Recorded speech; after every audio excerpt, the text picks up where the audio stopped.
And our featured guest, let's get to it and chat. Jeremy Delk is with us, a serial entrepreneur. And I know we're in the notes I had here, a disruptor. Good morning, Jeremy. Good morning. I'm not hearing Jeremy. I don't know what's going on with my sim here. Good morning. There you are. There you are. So maybe it's just, I guess it's just me. My computer doesn't like me today. So tell me a little bit about yourself, Jeremy. I saw in the notes you're a disruptor and a serial entrepreneur. I love entrepreneurs. I've done that my whole life. So tell us a little bit about it. Yeah, I'm a small town kid from a town called Bardstown, Kentucky. So we're the bourbon capital of the world. Jim Beam, Maker's Mark, and that's here. And I live in Lexington now, but I actually just finished a book, kind of bringing up the last 20 years of my life. And as a youngster, I always had this overwhelming desire to kind of get out of that small town, big fish, small pond mentality, and just really wanted to go and do more, see more, and be more. And that's led me on a journey to becoming the youngest institutional equity trader in Fidelity Investments history at age 19. Wow. To taking a inheritance of $30,000 and growing it to about $2 million in 18 months, only to lose it in 4 days, all of it. And since then we've had Inc. 500 companies and fastest growing in the U.S., number 4 in healthcare, 24th in all business segments. So I basically put together the last 20 years of business, but also a lot personal, kind of sharing how I've lived my life thus far. The title's Without a Plan, and I think that's what I do, a lot of coaching and speaking to entrepreneurs and investing in entrepreneurs themselves.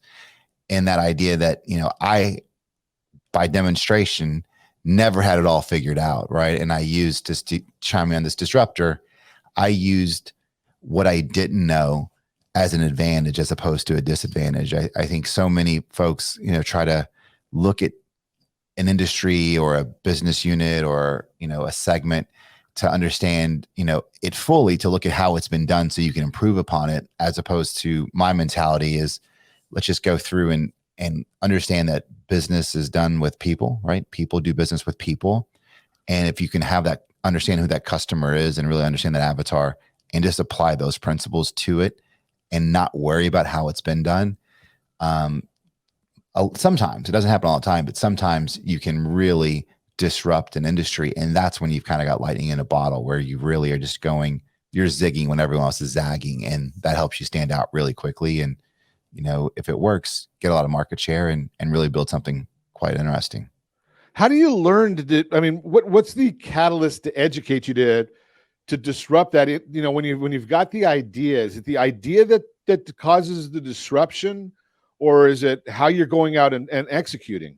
The approach. Yeah. The ideas are cheap, right? Everyone's got an idea. You have to start there, but that really isn't worth anything. In my opinion, it's all the approach, and how you're going through and doing it. And that's been successful for me, again, through several different industries, because I'm looking at it more of like, okay, you've got an idea, cool, cheap idea. And let's say it's applied to you in the mortgage business, which I've not had a business in. But if it's mortgage business, how's everyone doing it? Well, it's all about rates, and you're going through and you're having a conversation about rates, and you're influencing that's your value prop. Well, again, not knowing it, my guess is that probably 98% of the mortgage, origination business is talking about rates or closing fees and whatever. So you're going to be speaking with the masses, and it's hard to stand out.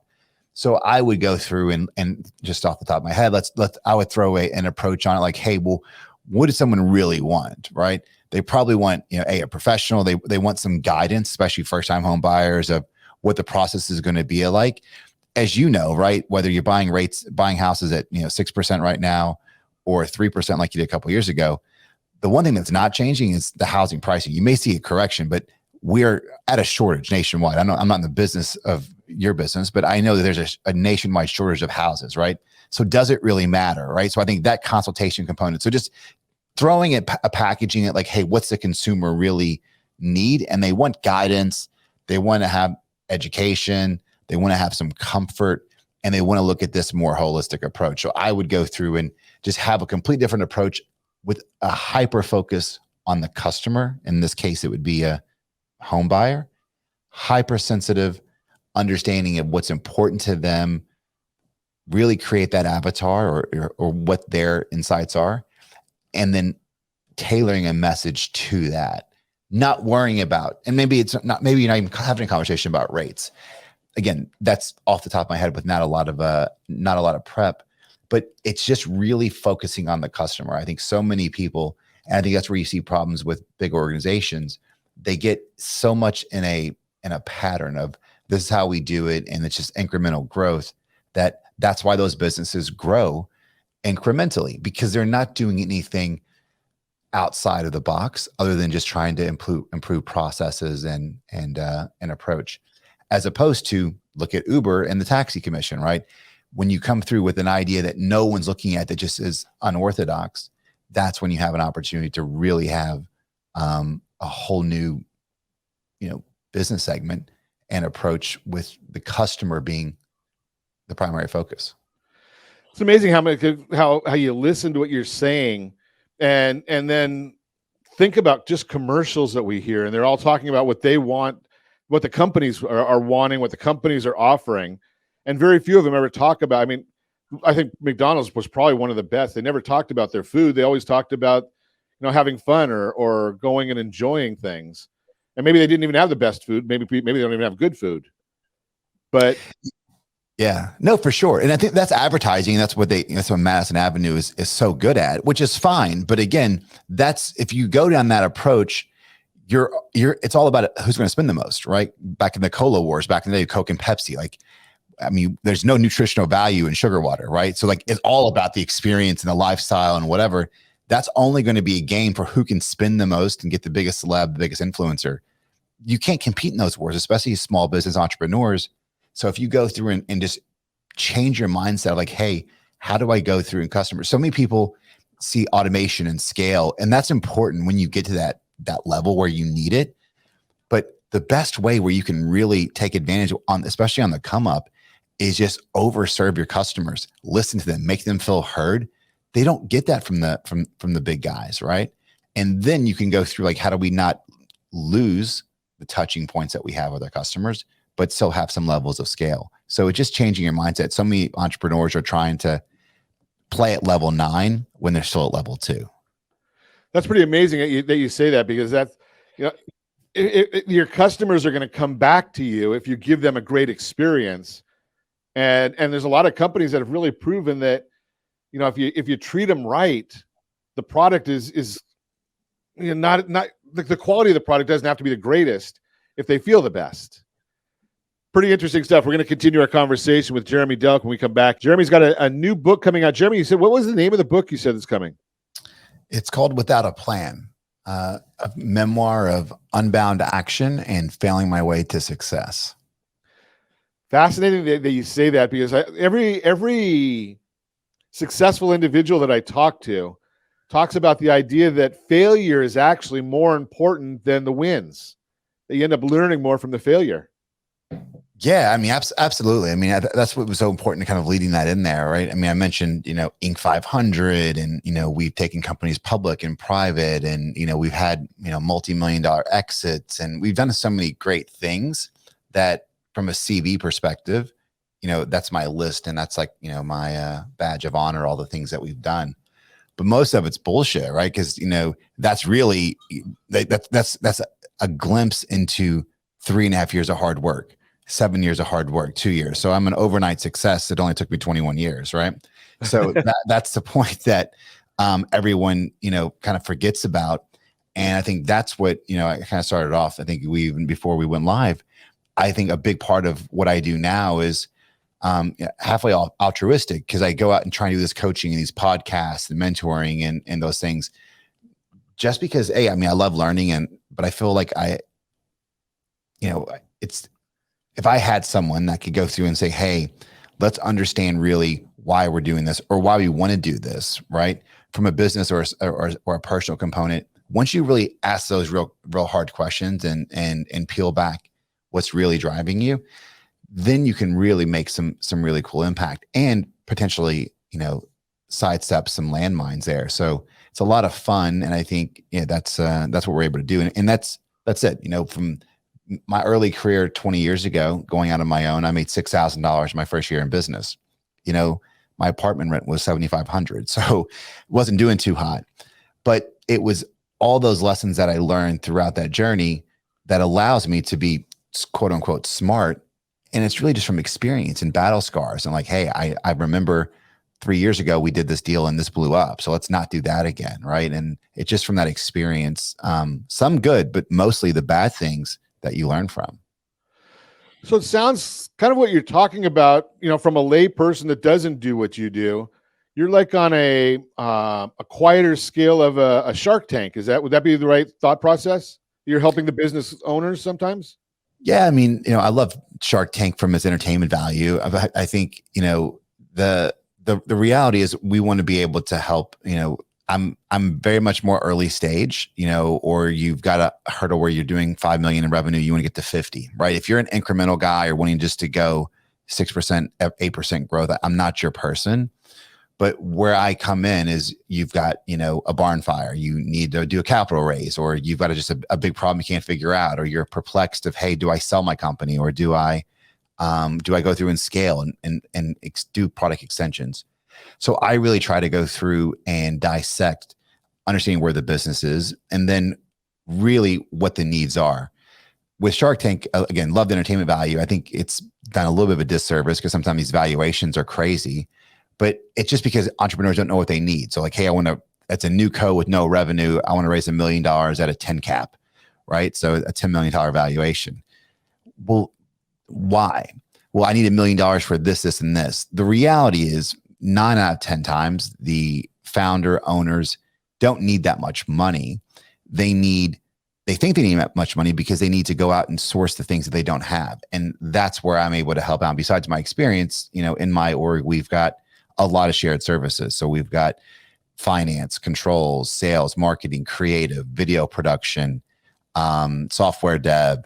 So because of my business is almost like a venture studio model, we've got so many different sources. We can help businesses execute much quicker and much cheaper, right? Because raising the money takes time, but then going and finding out that thing that you need, sales development, web creative, ad funnels, whatever it is, we have that in place. So it's now just going through and just getting out to produce it much quicker.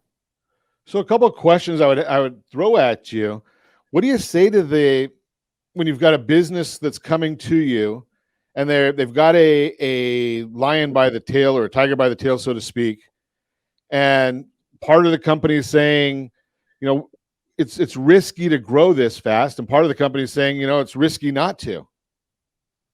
I mean, it's easy. I mean, growth at all costs, period. Right. That's what wrote my book. I mean, if you have and are lucky enough to be in a market where the customer, institutions, direct to consumer, B2B, whomever is chomping at it, you need to just be all focused at getting that demand. Because if they have the demand and you've identified something, if you do not serve your customer, they will get served somewhere, period. Now, you may not know how to do it. That's okay. We don't know how to do a lot of things, but keeping that North Star of the customer experience, what's important to them, and then backfill it.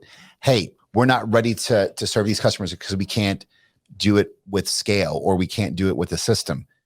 Build the system while you're going, right? I read you the excerpt of my book, the title. It's a quote, not from me, but this is a definition of an entrepreneur from a guy named Reid Hoffman. An entrepreneur is someone who jumps off a cliff and builds a plan on the way down. That's it. You don't have to have it all figured out, just going, and you have to grow.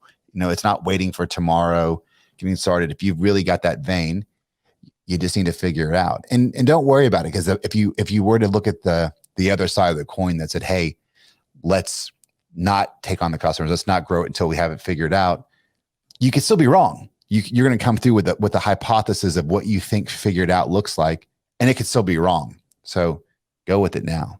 Yeah, if you can be wrong either way, why not be wrong on a home run instead of wrong on a strikeout? Right, exactly. And he could have missed the bat.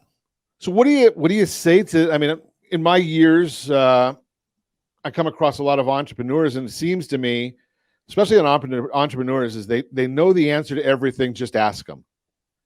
How do you get past that part of it where, you're great at building this widget, but you don't necessarily know all these other systems like you're talking about? How do you get that person to open up that way? Or do they have to want it themselves? But they have to want it themselves, right? I mean, and that's a big piece of, we're in Kentucky, we always, a lot of horse racing and bourbon here, but you 100%, whenever you're investing, you're betting on the jockey, not the horse. You could have Secretariat, but a monkey jockey on is not going to do it, right?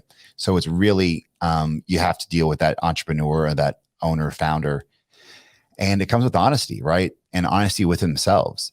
The kid that walks into me and says, "Oh, I've got all these answers," like, goodbye. Well, I can't help you. You're just a genius, and I wish I was as smart as you, right? And it's bullshit, right? It's that they're insecure and they don't want to be able to go through. Like, I'm good at building and scaling businesses. After that, like, I want to give them to the adults and let them run them, right? I don't have interest in that, right? I have interest in the chaos, the building, breaking, and going through. That's my superpower. I'm not a details guy. I can go through in a vision and go through. But as soon as you can admit what you are good at, then that's one side of the ledger. The other side of the ledger, which is much larger, is what you're not good at. And that's either what you're not good at or what you don't like. Then it's just finding people that like to do those things and are good at them. That could be employees, contractors, partners, whomever. But that second ledger, if you're being honest with yourself, it should be a lot bigger than what you're good at. Because, it's just fact. We're not all good at everything. Yeah, it's amazing. And so many people think they are. I want to talk to you more about that when we come back. Continuing our conversation this morning, Jeremy Delk is with us. We are chatting about entrepreneurialism and scaling business. So, Jeremy, I have a friend that's been on the program. You may know him, Larry Broughton. He's come on many times. And he taught me something many years ago, and I think you're saying the same thing, is hire your weaknesses. Yeah. Identifying that there's got to be the first step, though, doesn't it? For sure. Yeah. And then you can't do it. I think so many, especially young entrepreneurs, and young, not age, but just in experience, right? So young, they could be, 50-year-old, but so a young entrepreneur just starting their first business. They're so scared of admitting they don't know the answer, especially when they're going out, and they may admit that to their friends or their wife or their husband, but to an investor, that's what they really like. Like, "Oh, well, no, I've got it all figured out, Ron. It's all done." We know you don't, because I don't have it all figured out, right? So if I don't have it all figured out, how the hell are you going to have it all figured out? But when, they're so scared that an investor's not going to invest in me if I don't have all the answers, that's not true at all. Like, I think you go through and be honest, like, "Hey, listen, this is what we need. We need $1 million to do this and this." But the real need is to try to find someone that is really good at finance and controls because they don't have it. That's great. That tells the investor that you're being honest and you're admitting it, and you can go through and you've identified that and bit through. So many people look at it as a weakness when it really is a strength. But you have to be in that place where, hey, let's just be brutally honest. And you could also have an intermediate column like, "Hey, I can do finance. I can do sales and marketing. And that's my plan near term, so we can just get this thing bootstrapped off the ground. But my value for you, Mr. Investor, is to have someone else do that, even though I can, because I'm more valuable at this position," right? That's an interesting way of putting it, because I would have thought, that as an investor, you don't want to be investing in some ignorant individual. But maybe that's proof that they're smarter than you might have thought, if they can say, something, "I know how to do X, but I want to hire somebody that's better than me at that." Yeah, but again, I think it's a contradiction, right? Who's the ignorant individual? Like, I'm smart. I own real estate all across the country and globally, and I've done tons of transactions, all those things. But do you think I actually source my mortgages myself? No. Just like you said, like, you go to people that are subject matter experts into your space because they know everything. They're up, like, laws are changing. There's moving parts everywhere. You have to go to the experts, and that's where you look at who can do it for you. Could be a partner, it could be an employee, or it could be a contractor. Contractor consultants are service providers, right? I understand tax code to a very small degree, yet I have a team of 5 that do my taxes, right? So understanding and having an informed thing just makes you a better consumer of those consultants. because you can have more input, but still you should rely on people that's their life. That's all that they focus on. Right. At what stage do you go for the outside help? Well, I think from a business entrepreneur standpoint, I think that's a good question. I think one, you should not raise money. You should hold off on raising money as long as you can, right? Because as soon as you do that, the later you do that, the better off the more of the company you're going to keep and the more control you're going to have, because you know more answers, right? The fewer answers you have, and that's because you haven't got far in the business, you're going to lose a big part of your company. So I think that's number one. And then number two, and this is important to make them super clear. You can't have a business model that says you're going to raise all this money to have a team of consultants, right? You need to be able to bootstrap and do as much as you can, then kind of getting through it. So, I mean, I think the answer is different depending on what unit that is, right? So for sales and marketing, right, I think you can do a lot before you hit $1 million in revenue. You could do that with a very, very small team, 1, 2, 3 people, to do, depending on the business, $1 million in revenue.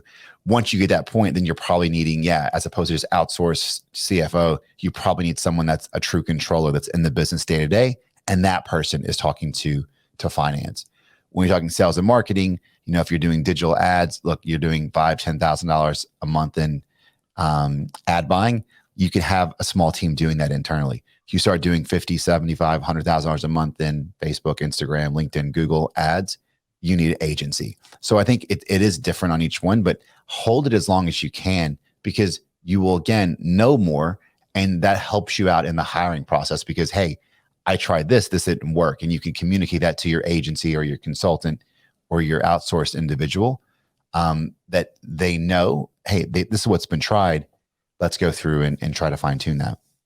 Does the venture capitalist want to know what, I know they're coming in looking at the growth of a business.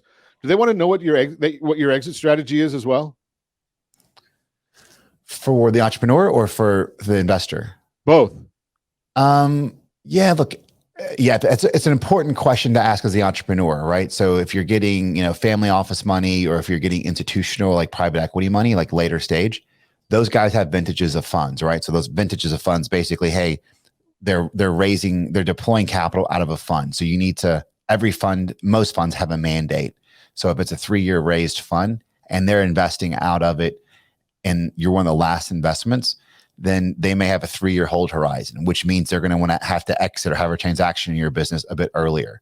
Conversely to that, if you're an early fund, they've got a 5 to 10 year horizon and you want to have an exit, and they're more of a buy and hold, then they may not be even though they have the money, they not be the right partner for you because you're not aligned on that piece. For the entrepreneur, I and this is only my experience and what I've done, I think if you start talking about exits and thinking about exits before you built the business, it shows weakness, and you're just defending your idea that you don't really believe in it that much, because you're defending it like, hey, these businesses sell for this much money, so give me this much money and we should be okay. I don't think you should start a business and be running a business with that exit in mind. Of course, have good corporate governance, have good things in place, but you should never build a business. You shouldn't build or start a business only with the intention to sell it. Focus on building it, making a great company, and I promise you someone will want to buy it. And then at that point, you can say, hey, well, I've got a great company and I built it. It's passive income. Why should I sell it? Then that puts you in such a stronger position for the suitor. Like, well, buy me, don't buy me, I don't care. You're harder to negotiate then, which will most times yield you more cash. Yeah, if somebody knows what you want, it's hard to negotiate. It's hard to negotiate with them if they already know what your outcome is, as opposed to, like you say, it's up to you. I'm here. I'm not going anywhere. Fascinating information. Does it matter? Do you have to go to the right is a venture capitalist an individual you can go to for anything? Or do you have, like you said, you built healthcare businesses. Would you be someone that would go to and build a mortgage business also? Do the principles cross over? Yeah, absolutely. I mean, well, I do. But you can find that from their investment mandate. So you can go through and find the Ron Siegel Venture Fund, and they'll tell you their investment mandate, and they'll tell you that, hey, we usually buy companies with 1 to 10 million in EBITDA, these segments. So they tell you all that, and it's good information, so it doesn't waste your time. And the reason that is because they went and raised money from investors and told them that's what they're going to invest here. So you could be best friends with Ron, and he's only in the mortgage and real estate communities, and you've got something that turns water into wine, and it's the best deal ever. Ron's not going to be able to invest out of that fund. May raise a different fund, may have other means, but that helps you go through it. For my piece, I just like business and I like learning. So I've been successful in building materials, real estate development, resort development, to healthcare, to regenerative medicine, to consumer goods, sports. So I think I'm industry agnostic because it's business is business is business. And if I see an angle that I think I can add value in, we'll deploy. So so you're basically the fundamentals person. You know a lot of business fundamentals that are going to cross over a lot of industries, as opposed to being targeted only on X or whatever that might be. Correct. Because I think those more targeted specifics, they're just really, really good with systems and processes. And that's where they add a ton of value. So they're roll up. So they've got a business that goes through, and they've got a great little engine that basically can take something for $1 and put it into their ecosystem, and it's worth $2 automatically. That's a different skill set. I understand it, but that's not what drives me. What's your favorite part of what you do? Just now it's really, this is having these conversations. It's doing my coaching and the consulting stuff with clients, just because it's fun. I love solving problems, and I like kind of, fixing things. So that gives me value and self-value, right? When I go through and someone's just really struggling and they just can't figure it out. You hear that old adage, you can't see the trees through the forest. I'm not tooting my own horn, but a lot of these devastating, complete problems that someone's facing are sometimes easy to me, right? And only easy to me because I've done it, right? So me, taking a week to go through and come up with a solution to help someone out that they've been struggling with for 4 months, and it works for them. Like, I'm like, I walked on water. Like they love that. And that's so gratifying for me that I've been able to give a great experience and help someone out, and with their perspective is a very dire situation. Tell me the name of the book again. Is it out or is it coming out? It's out. We hit bestseller status already on Amazon, Barnes & Noble, a couple, and business memoirs and a bunch of segments. So it's Without a Plan. So it's available bookstores everywhere, Barnes & Noble, Amazon, my website as well, jeremydelk.com. So yeah, check it out. And the key question I ask everybody about their books, because for those of us that don't read, is it on Audible? It's coming in Audible, and it's cool. We'll do a refresher when it comes through. I'm doing something unique. I don't have the patience to actually read it, and I think read it and show the same emotion. Like this type of stuff I can do off the cuff, but we have the same publisher that did David Goggins' book, so I'm kind of stealing a little bit of his. If you've ever listened to his book, Can't Hurt Me, he's got a new one that came out. But we finished the recording, and now with the narrator, I'm going back, and the narrator actually has questions for me. So after every chapter, he's gonna be like, "Wow, Jeremy, what happened here?" So it's almost like a behind the scenes piece. So I'm putting in a little bit of extra work on the Audible edition, just because it gives you those little small, and it could be 3 minutes or 10 minutes of, behind the scenes, just conversation after each chapter to talk about something that wasn't in the pages, which is going to be pretty cool. So we're hoping to be like January, February for the Audible. Those are fun, those books, when you have the author that doesn't do the actual reading, the narrating, but then it steps in and tells you exactly what, some of the behind the scenes things that might have been cut from the book or whatnot. It's makes a lot of them a lot better. I really appreciate you coming on. So again, it's Without a Plan. And again, you can get it anywhere you want to. And I really appreciate you coming on and sharing with us, Jeremy. Have a great holiday. And again, people want to reach out to Jeremy, go get his book at jeremydelk.com.